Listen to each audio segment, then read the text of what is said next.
Bun, Rac! Bine ai venit și mă bucur să te am aici alături de mine. Pentru tine am extras o carte, bineînțeles, din oracolul arhetipurilor înainte de a face etalarea în tarot, etalarea Crucea Celtică, și am extras aici un card încă dinainte de a începe etalarea și pentru tine a venit femeia în vârstă, bătrâna. Acea femeie în vârstă înțeleaptă, acea femeie în vârstă care a trecut prin multe. Este numerotată aici cu numărul 13. Am să îți arăt și ție, pe cât posibil, să lași în subconștient această energie să intre, pentru că este arhetipul tău și până la urmă, arhetip ce înseamnă? Arhetipul tău pentru următoarea perioadă, ok? Pentru că e un oracol cu 78 de arhetipuri și pentru tine a ieșit acesta. Și arhetip ce înseamnă? Este acea imagine primordială, acea imagine care dăinuiește încă de la începuturi și pe care, dacă o trezim în noi, cum e cazul tău, această femeie în vârstă, în cazul de față aduce înțelepciune. Ridicarea ta, și indiferent dacă ești bărbat sau femeie, energia aceea din interiorul tău este important să o trezești. Dacă reușești să te conectezi cu energia aceea clairvoyant, care poate să vadă. Și uite, e foarte interesant pentru că eu astăzi lucrez cu chakra a 6-a, cu cel de-al 3-lea ochi. Chakra care spune eu văd. Poate pentru tine ai anumite abilități care așteaptă să fie trezite și lucrează cu această energie. Cum poți să faci lucrul acesta? Imprimând această imagine în subconștient, lăsând-o ca o sămânță care să se sădească în subconștientul tău și pe care să o lași să crească, să rodească, să se transforme. Este un simbol pentru înțelepciune pentru tine aici și hai să vedem acum ce avem din Crucea Celtică. E o porțiune aceasta, prima parte cu arhetipurilor pe care am dorit să o includ și pentru că, și asta, scuze, scaunul meu face gălăgie, și asta pentru că pe mine mă cheamă lucrul acesta cu arhetipurile.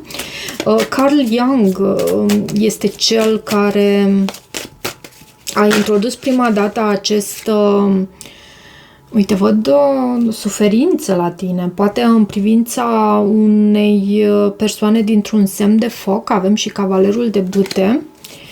Dar, așa cum spuneam, Carl Jung este cel care a introdus prima dată termenul acesta de arhetip și arhe înseamnă vechi, primordial.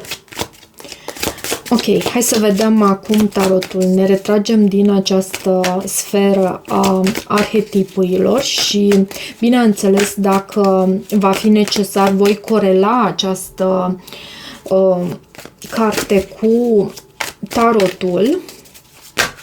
Și să vedem acum ce are Crucea Celtică să transmită pentru tine. Uite, o carte, lumea.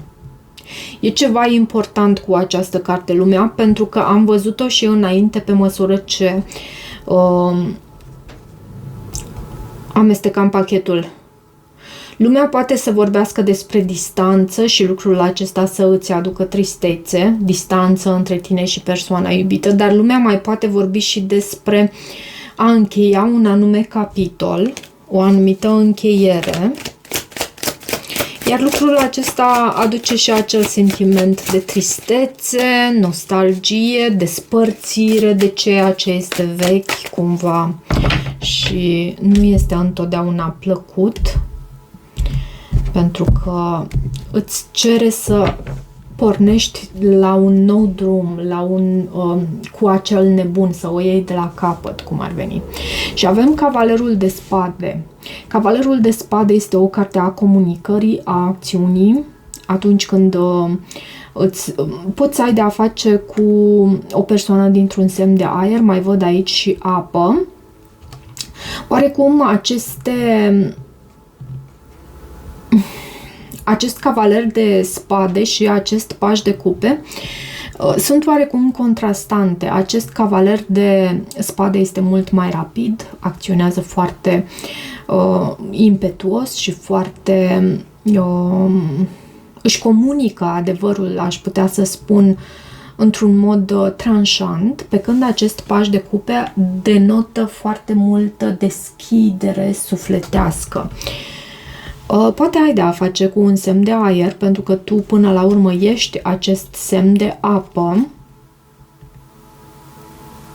și te gândești dacă pentru că am văzut aici lumea în mâna acestui personaj, te gândești dacă să o iei de la capăt, pentru că tu posibil te afli la o răscruce de drumuri și întrebarea este dacă să o iei de la capăt pe un nou drum, un nou drum nebătătorit, să ieși din zona de confort. Uite, scuze.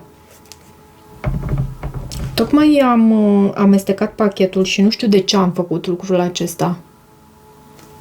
Ok, probabil era ceva acolo care voia să se arate, acest 2 de spade. 2 de spade este în situația de față, în provocare, pentru că nimic nu este întâmplător, nu? Avem regele de monede în provocare. Spânzuratul este în subconștientul tău. Lumea e o carte subliniată. E a treia oară când o văd în citirea ta.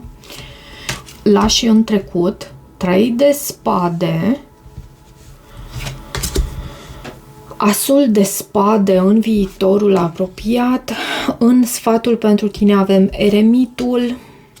Și eremitul reprezintă acest suflet bătrân.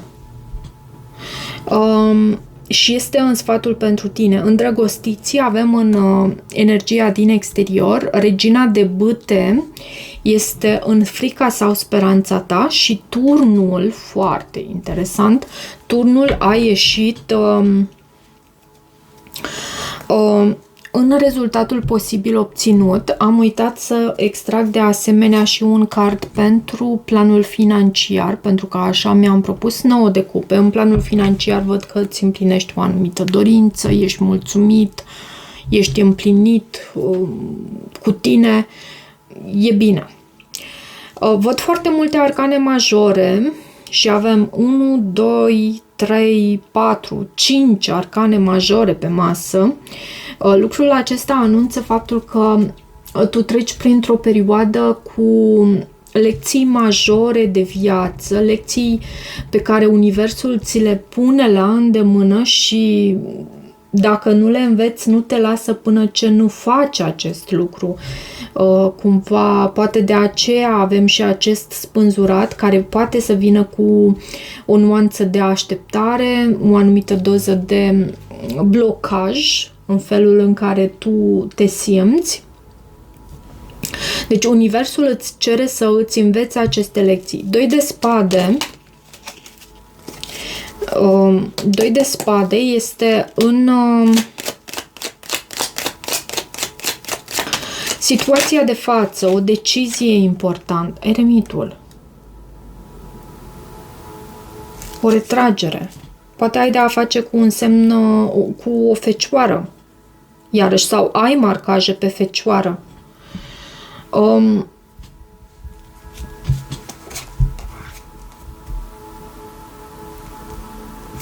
E ca o atracție aici față de ceva anume, nu spun că neapărat față de o persoană, e ca o atracție față de ceva anume, inspirație, iarăși, dorința de a lucra cu ceva anume, dar e și un blocaj, e și o așteptare. Ok, poți să ai de a face și cu un semn de pământ. În provocare, această persoană sau provocarea din această situație reprezintă acest rege de monede, care poate fi chiar o persoană foarte încăpățânată, care se interpune ca obstacol între tine și ceea ce tu îți dorești. De ce regele de monede? De ce regele de monede? 7 de monede. O așteptare, aș putea să spun că reprezintă o așteptare. Regele de monede mai poate reprezenta zodia Taur. Taurul este recunoscut ca fiind semnul acela de pământ fix care se poate interpune exact ca un obstacol peste care nu poți să treci. Adică ori îl înconjori, ori rămâi acolo și aștepți până ce această persoană se hotărăște să se miște din acel loc, pentru că nu poți trece peste.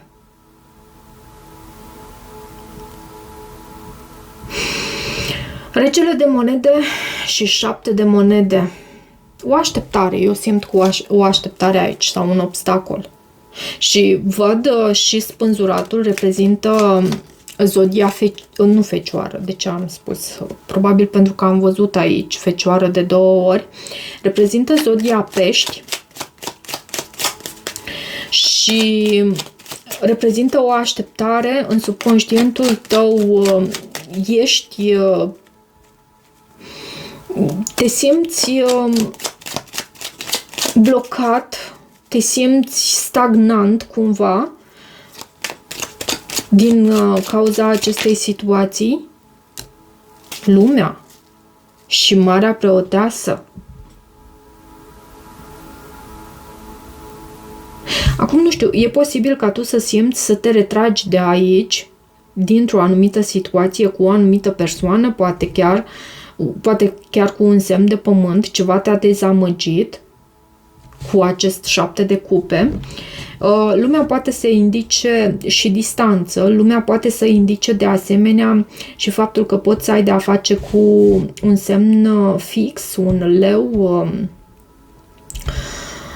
vărsător, taur, scorpion. Poate să indice și comunicarea online, dar simt cel mai mult că e o așteptare aici în privința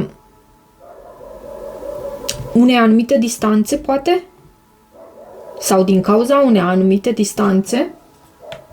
Ok, hai să vedem ce este și cu acest card lumea pe care îl avem și aici în subconștientul tău și în energia pe care tu o lași în trecut. E ca o încheiere, e ca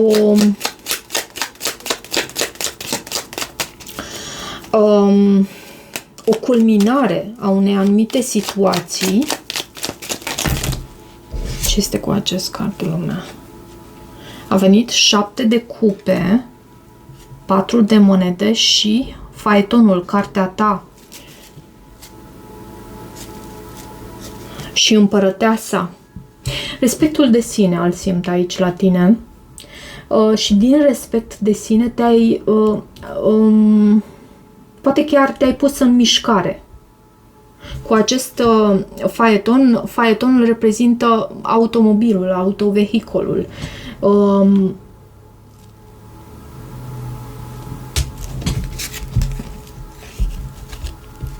Lumea, bineînțeles, anunță faptul că ceva s-a încheiat și tu te-ai pus în mișcare. Ai plecat de undeva anume, poate. Și nu ți-a fost ușor. Nu ți-a fost ușor cu acest 4 de monede. A trebuit să dai dovadă de stăpânire de sine.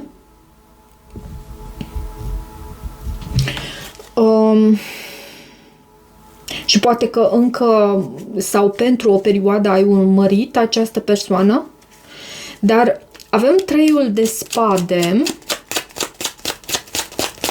3-ul de spade în gândurile tale. Este cartea și care te anunță că este necesar să ierți în această situație pentru a putea să te vindeci. De ce 3 de spade? Regele de cupe. Poate este cartea ta, acest rege de cupe și regele de bâte și ai de a face, poate chiar cu o persoană. Uite, regele și regina de bâte. 10 de monede. Multe persoane în gândul tău. Regele de cupe te poate reprezenta pe tine și cred că aici gândul tău îți este la faptul că tu ai fost rănit aici în această dinamică și a trebuit să te retragi. Există și acest cuplu, regele și regina de bâte, o chimie extraordinară care poate există între tine și această persoană, dar e și ceva cu 3-ul de spade. E ceva dureros, e ceva care sfâșie inima, e ceva care aduce suferință. Asul de spade este în viitorul apropiat și asul de spade, bineînțeles, vorbește despre claritatea minții, despre reușită, chiar victorie. Uneori acest as de spade poate fi interpretat și astfel. Vorbește despre comunicare. Acest as de spade în viitorul apropiat este clarificat de asul de cupe. 2 cărți care denotă noi începuturi și din nou văd această...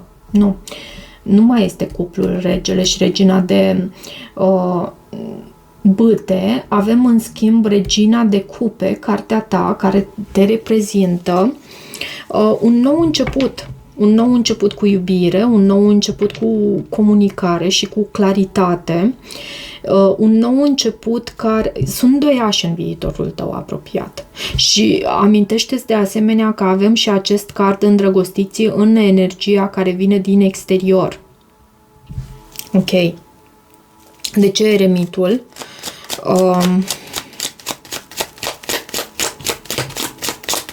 Aici este în poziția sfatului pentru tine sau a stării tale emoționale. Care este starea ta emoțională? Pe tine te văd retrasă din lume, retrasă din lume, poate ai fecioară pe harta natală, da, o oarecare defensivitate și această persoană vine cu dorință de conexiune. Vedem asta și în viitorul apropiat și în energia care vine din exterior. Și din partea ta văd defensivitate. Vrei să lași trecutul în urmă?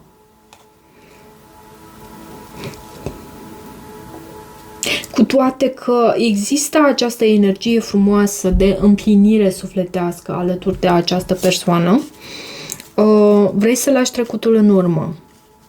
Și îndrăgostiții, hai să vedem ce spune acest card, îndrăgostiții. Regina de spade, poate ai de a face cu un semn de aer. Un gemeni în mod specific sau balanță vărsător, poate fi oricine.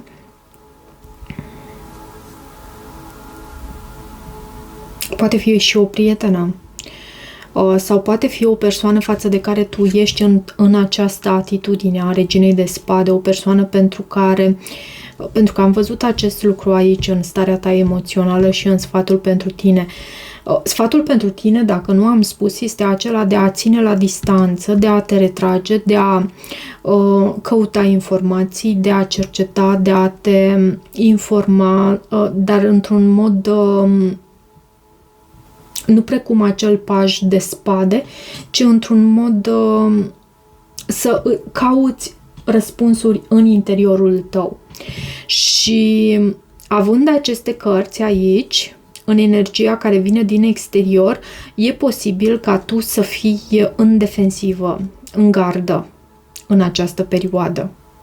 În legătură cu această persoană care simte o conexiune cu tine, simte atracție față de tine, simte... aș putea să spun că se gândește foarte mult la tine, își dorește comunicare. Cele două reprezintă cărți pentru comunicare, pentru planul acesta mental și al cuvântului, al comunicării. De ce Regina de Bâte? De ce acest card, Regina de Bâte, în frica sau speranța ta? Din nou Regina de Bâte. Are you kidding me? Și poate ai de-a face cu un leu și totuși e în frica sau speranța ta. Mă gândesc că este speranța ta. Poate a existat un anumit conflict cu această persoană și pentru că văd acest 5 de bâte, dar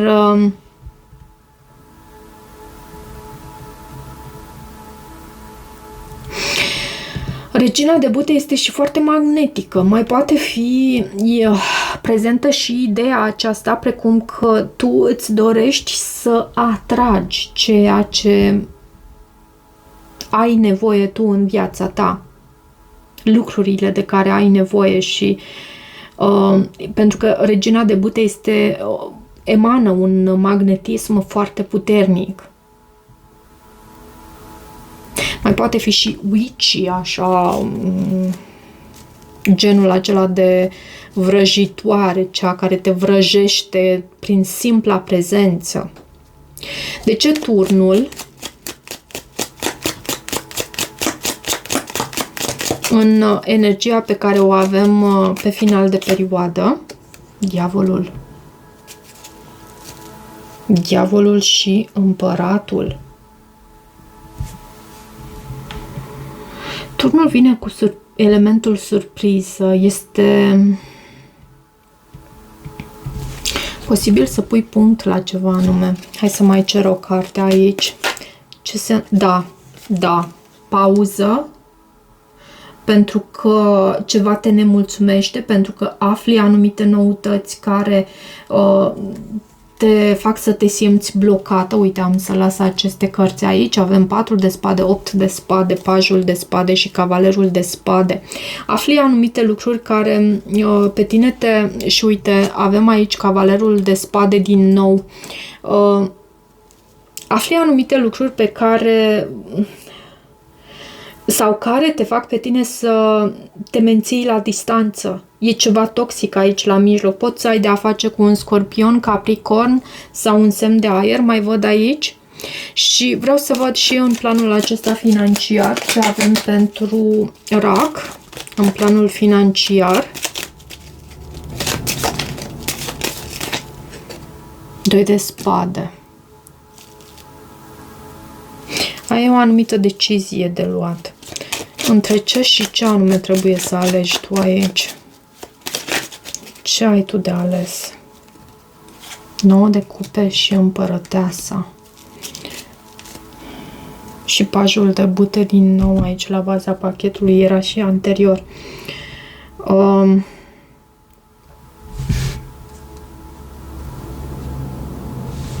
Ai de ales între a sta cu tine și între a rămâne independent în planul acesta emoțional pentru a putea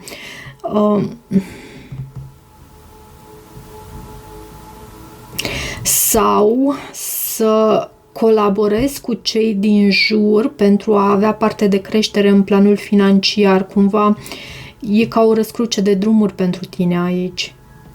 Dar 9 de cupe este și o carte care anunță o împlinire a unei anumite dorințe. Iarăși, luna nouă poate fi importantă pentru tine. Luna nouă cred că este chiar mâine, pe 21, bineînțeles și eclipsă. Și poate în această perioadă chiar să îți împlinești o anumită dorință în planul acesta financiar, dar să ai și de luat o anumită decizie. Hai să vedem și un mesaj din acest oracol, după care punem pauză. 0000. 0 este o cifră a potențialului infinit și avem acest mesaj pe acest card, limitless potential, potențial nelimitat, resetare, relaxare, necunoscut,